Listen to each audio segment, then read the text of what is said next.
Welcome back to the Daily Tagalog, where you learn one Tagalog phrase at a time. The easy way.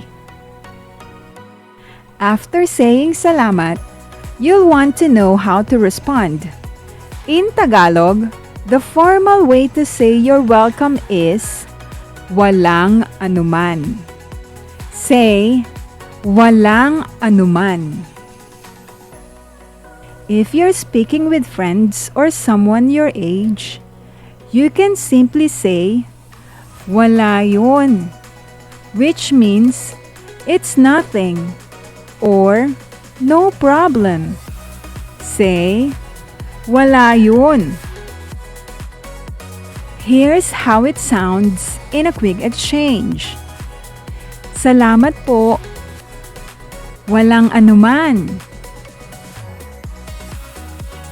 Walang anuman sounds more polite and is great for formal situations, while wala yun is more casual and relaxed.